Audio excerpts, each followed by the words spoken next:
علمی point number 1،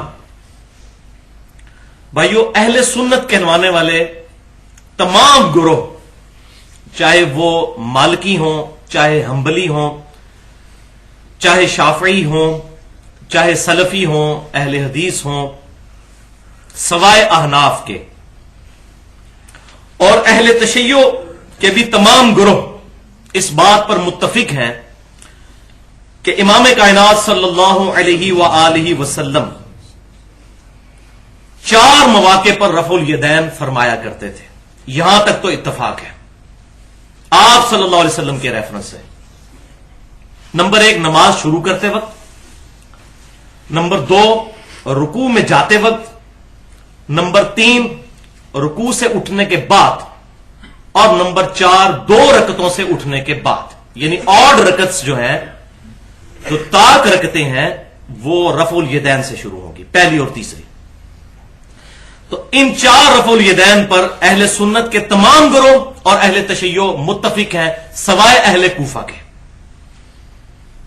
اور صحیح بخاری اور صحیح مسلم کی متفق علیہ حدیث ہے، جو دنیا کی تمام احادیث کی کتابوں میں پہلی حدیث نماز کے چیپٹر میں لائی جاتی ہے، اور عام آدمی سے نہیں، دوسرے خلیفہ راشد سیدنا امیر المؤمنین عمر ابن خطاب رضی اللہ تعالیٰ عنہ کے بیٹے عبداللہ بن عمر رضی اللہ تعالی عنہما، وہ ہیں اس کے راوی. صحیح بخاری میں بھی ہے، صحیح مسلم میں بھی ہے، جامعہ ترمذی میں بھی، سنن ابی داؤد میں بھی، سنن نسائی میں بھی، سنن ابن ماجہ میں بھی، الموطا امام مالک میں بھی، مسند امام احمد میں بھی، سنن دارمی میں. دنیا کی ہر حدیث کی کتاب میں نماز کا چیپٹر کھولیں، پہلی حدیث آپ کو یہی ملے گی. حدیث کیا ہے کہ نبی صلی اللہ علیہ وسلم جب بھی نماز شروع فرماتے تو اپنے دونوں ہاتھوں کو کندھوں تک اٹھاتے، اور رفع الیدین، یہ ہاتھ اٹھانے کو رفع الیدین کہا جاتا ہے. اس کی ڈیفینیشن، رفع کہتے ہیں بلند کرنے کو، یدین دونوں ہاتھوں کو. اور آپ صلی اللہ علیہ وسلم پھر اللہ اکبر کہتے. اس کے بعد جب آپ صلی اللہ علیہ وسلم رکوع میں جانے کا ارادہ فرماتے، پھر رفع الیدین کرتے کندھوں تک، اور اللہ اکبر کہہ کر رکوع میں جاتے. اور جب رکوع سے اٹھتے تو پھر رفع الیدین کرتے، یعنی دونوں ہاتھوں کو کندھوں تک اٹھاتے، اور سمیع اللہ لمن حمدہ ربنا لک الحمد یا ربنا ولک الحمد کہتے. البتہ سجدوں میں آپ صلی اللہ علیہ وسلم یہ عمل نہیں کرتے تھے. یہ ہے حدیث. اچھا، اور اس میں شروع سے کلیئر کر دوں یہ بات، میں نے پچھلی دفعہ بھی ڈیٹیل کے ساتھ یہ بات بتائی تھی کہ یہ بعض احادیث میں آیا کندھوں تک، بعض احادیث میں آیا کانوں تک، تو بیسیکلی یہ ایک ہی چیز ہے. اگر ہم اس کونی کو پیوٹ مانتے ہوئے اس کو نارمل انداز میں یوں اٹھائیں تو ہمارے جو انگلیاں ہیں وہ خود بخود کانوں کی سیدھ میں اور ہتھیلیاں کندھے کی سیدھ میں آ جاتی ہیں. لہذا جنہوں نے آپ صلی اللہ علیہ وسلم کی ہتھیلیاں دیکھی انہوں نے کہا کہ کندھوں تک اٹھاتے تھے، اور جنہوں نے کان دیکھے ان کی سیدھ میں انگلیوں کو تو کہا کانوں تک. یہ کوئی 2 الگ طریقے نہیں ہیں. اچھا، یہ حدیث جو بخاری اور مسلم میں ہے عبداللہ بن عمر سے، تو صحیح بخاری اور صحیح مسلم میں یہی حدیث سیدنا مالک ابن حویرث سے بھی ہے رضی اللہ تعالیٰ عنہ، جو غزوہ تبوک کے موقع پر 9 ہجری میں مسلمان ہوئے. آپ صلی اللہ علیہ وسلم کی وفات سے جسٹ 1.5 سال پہلے انہوں نے بھی یہی حدیث روایت کی ہے، جو بخاری میں بھی ہے اور مسلم میں بھی. اور مسلم میں الفاظ ہیں کہ کانوں تک ہاتھ اٹھاتے تھے، باقی الفاظ وہی ہیں. اسی طریقے سے صحیح مسلم میں ایک اور صحابی جو فتح مکہ کے بعد مسلمان ہوئے اور اسپیشلی نبی صلی اللہ علیہ وسلم کی نماز کا طریقہ دیکھنے کے لیے آئے، سیدنا وائل بن حجر رضی اللہ تعالیٰ عنہ، ان کی صحیح مسلم میں حدیث ہے، یہی الفاظ ہیں، اور اس میں ہے کانوں تک ہاتھ اٹھاتے تھے نماز کے شروع میں، رکوع میں جاتے وقت اور رکوع سے اٹھتے وقت. اور ابو داؤد اور نسائی کے اندر آگے ڈیٹیل چلتی ہے کہ وہ کہتے ہیں میں سال کے بعد تقریباً واپس آیا دوبارہ اگلے موسم میں، سردیوں میں، تو میں نے دیکھا کہ صحابہ کرام علیہم رضوان چادروں کے اندر سے بھی رفع الیدین کر رہے تھے. تو اب آپ اندازہ لگائیں کہ 9 ہجری میں بندہ مسلمان ہوا، 10 ہجری میں آیا، اور 11 ہجری کے دوسرے یا تیسرے مہینے میں آپ صلی اللہ علیہ وسلم دنیا سے تشریف لے گئے. یعنی بالکل آخر کا زمانے میں جو لوگ حدیثیں روایت کر رہے ہیں یہ وہ صحابہ ہیں، اور بخاری اور مسلم میں یہ نہیں ہے کہ ڈھونڈنی پڑیں گی. اور الحمدللہ بخاری اور مسلم کا ترجمہ تمام اہل سنت کہلوانے والے گروہ کر چکے ہیں، بریلوی ہوں، دیوبندی ہوں یا سلفی یعنی اہل حدیث ہوں. ان میں تو آ گیا پہلے 3 رفع الیدین کا ذکر، اور چوتھا رفع الیدین جو ہے اس کا ذکر جو ہے وہ صحیح بخاری میں 739 نمبر حدیث ہے، اور جامعہ ترمذی اور سنن ابی داؤد میں بھی موجود ہے سیدنا مولا علی رضی اللہ تعالیٰ عنہ سے. مولا کا مطلب دلی محبوب. اور ترمذی، ابو داؤد اور ابن ماجہ میں سیدنا ابو حمید سعدی رضی اللہ تعالیٰ عنہ سے کہ نبی صلی اللہ علیہ وسلم جب 2 رکعتیں پڑھ کر اٹھتے تھے تو پھر آپ صلی اللہ علیہ وسلم رفع الیدین فرمایا کرتے تھے دونوں ہاتھوں کے ذریعے. تو یہ تو ہو گئے 4 رفع الیدین. البتہ ایک 5واں رفع الیدین بھی ہے جس کا ذکر نبی صلی اللہ علیہ وسلم سے مرفوع جو اہل سنت کی کتابوں میں ملتا ہے وہ صحیح سند سے ثابت نہیں، اور وہ ہے سنن نسائی میں وہی مالک بن حویرث رضی اللہ تعالیٰ عنہ کی حدیث جو بخاری اور مسلم میں ہے. وہ جب سنن نسائی میں آتی ہے تو اس میں آگے الفاظ ہیں کہ آپ صلی اللہ علیہ وسلم 2 سجدوں کے درمیان بھی رفع الیدین کرتے تھے، لیکن وہ حدیث اصول محدثین پر ضعیف ہے کیونکہ اس میں قتادہ جو ہے مدلس ہے اور ان سے روایت کر رہے ہیں، اور یہ پیٹ رول ہے محدثین کا کہ مدلس کی ان والی روایت جو ہے وہ ضعیف ہوتی ہے جب تک کہ سما کی تصریح موجود نہ ہو. وہ یہ بتا نہ دے کہ میں نے کس سے سنی. یہ تدلیس کو میں آج انشاءاللہ آگے چل کے ایڈریس بھی کروں گا، یہ کس بلا کا نام ہے. تو بہرحال سما کی تصریح موجود نہیں ہے. اور دوسرا حکم یہ ہوا کہ کاتب کی غلطی سے جو ہمارے پاس سنن نسائی موجود ہے اس میں ایک راوی ہیں سعید، وہ شعبہ لکھے گئے، کیونکہ سعید اور شعبہ کو اگر لکھے نا عربی کے اندر تو اگر نقطے ہٹا دیے جائیں تو تقریباً ایک جیسا ہی نظر آتا ہے. چونکہ سنن نسائی اوریجنل کتاب جو ہے وہ سنن نسائی الکبرا ہے جو امام نسائی رحمت اللہ علیہ نے لکھی تھی، اس میں 11,770 احادیث ہیں، اور جو ہمارے پاس سنن نسائی ہے یہ ان کے شاگرد ابن سنی رحمت اللہ علیہ نے جمع کی تھی، اسی میں سے جو ہے آپ سمجھے ایکسٹریکٹ کر کے اس میں 5,761 احادیث ہیں. تو اوریجنل بک وہ ہے. اگر اس بک کو کھولیں تو اس میں انٹرنیشنل نمبرنگ کے مطابق 672 نمبر یہ حدیث ہے، اور ہماری والی جو سنن نسائی ہے اس میں 1086 ہے. اس کو اگر کھولیں تو اس میں آپ کو ملے گا کہ سعید نے روایت کی ہے قتادہ سے، اور قتادہ مدلس ہے. مدلس دونوں جگہ موجود ہے. اور یہی وہ سنن نسائی الکبرا ہے جس کا ایک چیپٹر خصائص علی بھی ہے، جس کی وجہ سے امام نسائی رحمت اللہ علیہ کو شہید کیا گیا. یہ بالکل صحیح سند سے ثابت ہے. تو اہل سنت کے ہاں کوئی ایسی حدیث صحیح سند سے ثابت نہیں، لہذا یہ وہ معاملہ ادھر ہی ٹھپا گیا جس کو اکثر لوگ کہتے ہیں جی وہ سجدوں میں بھی رفع الیدین تھا تو وہ آپ کیوں نہیں کرتے، وہ بھی منسوخ ہوا ہے تو باقی بھی ہو گئے. تو بھائیو سجدوں میں رفع الیدین نبی صلی اللہ علیہ وسلم سے صحیح سند سے ثابت ہی نہیں. اگر ثابت ہو تو ہم آج بھی کرنے کے لیے تیار ہیں، منسوخ کوئی نہیں ہوا. البتہ اب یہ آگے کڑوی بات،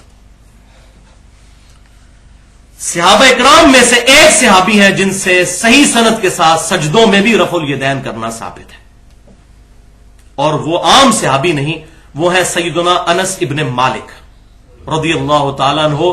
آپ صلی اللہ علیہ وسلم کو 10 سال تک وضو کروانے والے، اور آپ صلی اللہ علیہ وسلم کے ساتھ وہ بچپن میں ہی اٹیچ ہوئے، اور آپ صلی اللہ علیہ وسلم کی وفات کے بعد 82 سال تک زندہ رہے، اور بصرہ میں 93 ہجری میں فوت ہوئے. اور ذخیرہ احادیث میں سب سے زیادہ احادیث روایت کرنے والے صحابہ میں ان کا نمبر 3 ہے، سیدنا ابو ہریرہ، سیدنا ابن عمر کے بعد رضی اللہ تعالی عنہم اجمعین.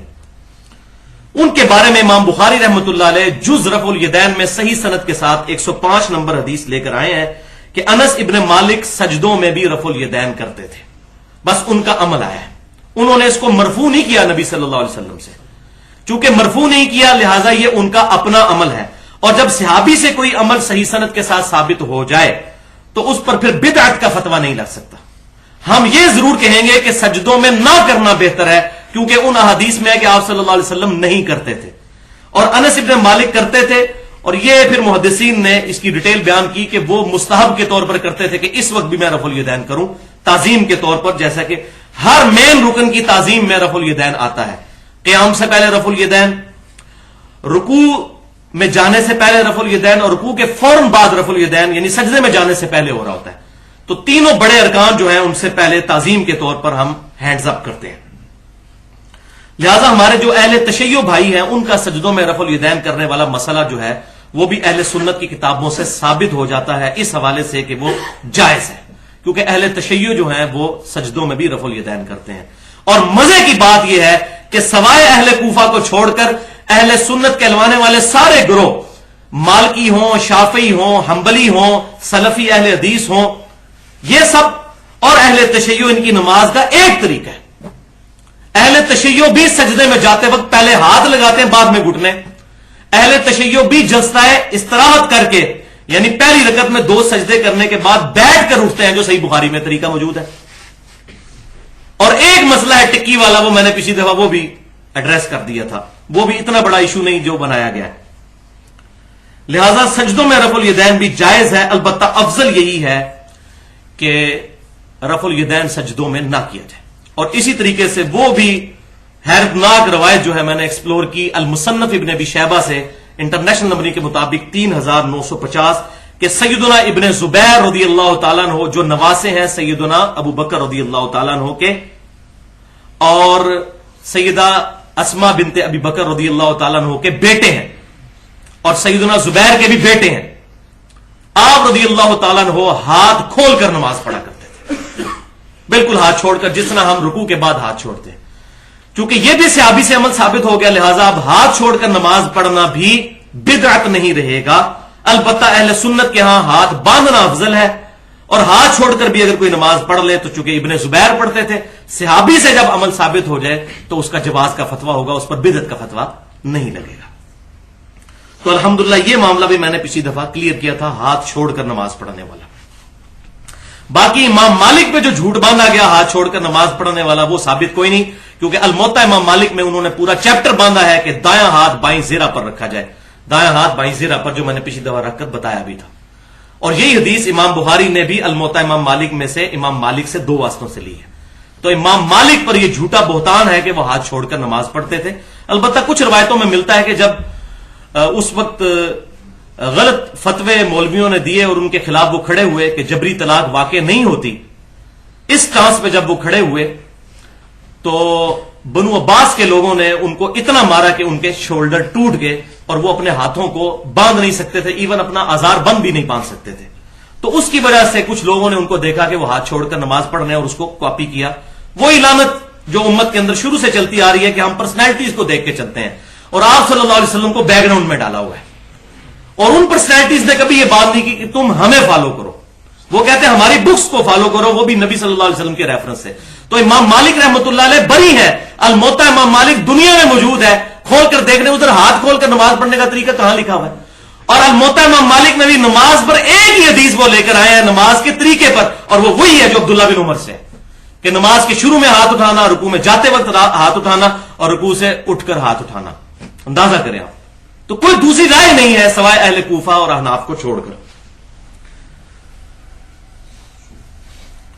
تو بھائیو یہ ایشو بھی یہیں پر کل ہو گیا، جو کہا جاتا تھا جی سجدوں میں رفع یدین کیوں نہیں کرتے، تو وہ مسئلہ بھی میں نے الحمدللہ کلیئر کر دیا۔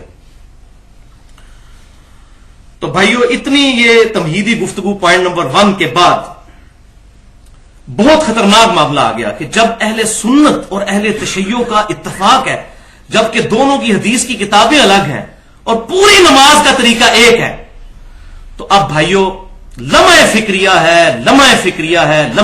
ہے احناف کے لیے، اور ہمارے انڈیا پاکستان میں بریلویوں اور دیوبندیوں کے لیے جو احناف کہلاتے ہیں، اہل کوفہ کے لیے بڑا لمحہ فکری ہے کہ پوری امت کا اتفاق چلتا آ رہا ہے۔ اگر کوئی اختلاف پایا جاتا تو ہم بھی کہتے چلو یار کچھ لوگ یہ کہتے ہیں اور کچھ لوگ وہ۔ اچھا پوری دنیا میں یہ معاملات پھیلے کس طرح؟ وہ بنو عباس کے دور حکومت میں قاضی ابو یوسف نے چیف جسٹس کا عہدہ قبول کر لیا، جس کے قبول نہ کرنے کی وجہ سے امام حنیفہ رحمۃ اللہ علیہ کو زہر دیا گیا، لیکن شاگرد نے وہی کام کر لیا۔ پھر اس نے سرکاری طور پر اس چیز کی امپلیمنٹیشن کروائی، اور رہی صحیح کسب جو ہے سلطنت عثمانیہ نے زبردستی تلوار کے ذریعے پھیلائی، اور یہ سارے کے سارے معاملات پھر عجم میں ہوئے۔ عرب کے لوگ ابھی تک اس معاملے میں کافی حد تک محفوظ ہیں، جتنے عربی ممالک ہیں، کیونکہ وہ احادیث کی کتابیں پڑھتے ہیں۔ تو محدثین بیچارے اپنی کتابوں میں لکھتے رہے کہ کبھی تو وقت آئے گا کہ یہ سارے معاملات سیدھے ہوں گے، اور الحمدللہ آج دیکھ لیں جتنے غیر مسلم اسلام قبول کر رہے ہیں سب کے سب اسی طریقے پر نماز پڑھتے ہیں جو بخاری اور مسلم میں ہے، یعنی نماز کے شروع میں رفع الیدین، رکوع میں جاتے وقت اور رکوع سے اٹھتے وقت۔ الحمدللہ ان کو نہیں اب کوئی روک سکتا، کیونکہ وہ کہتے ہیں کہ بکس آر آلویز اتھارٹی۔